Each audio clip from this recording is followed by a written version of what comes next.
आता वळूयात राजकीय घडामोडींकडे। राष्ट्रवादी काँग्रेस अजित पवार गटाचे आमदार चेतन तुपे यांनी शरद पवारांची भेट घेतली आहे।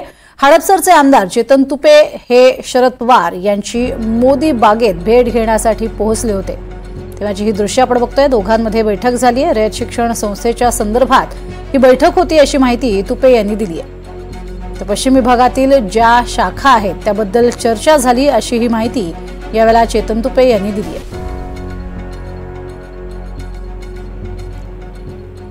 रयत शिक्षण संस्थेच्या ज्या काही गोष्टी होत्या त्या संदर्भात साहेबांची आज माझी भेट झाली आणि संपूर्ण पश्चिम विभागाची जी काही आमची रयत शिक्षण संस्थेच्या शाखा आहेत त्यांच्या एकंदर सगळ्या प्रगतीसाठी त्यांच्या विद्यार्थ्यांच्या हिताच्या अनेक गोष्टी होत्या।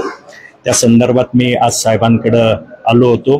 काल मला साहेबांच्या कार्यालयातून फोन आला होता, कारण आता वर्ष संपतोय आणि 25 सुरू होतंय आणि त्या दृष्टीने रयत शिक्षण संस्थेने काही गोष्टी राबवायच्या ठरवल्या होत्या। त्यामुळे काल मला 10:30 वाजताची वेळ पवार साहेबांनी या ठिकाणी दिली होती आणि ती आमची रयत शिक्षण संस्थेच्या कामकाजाची चर्चा झाली।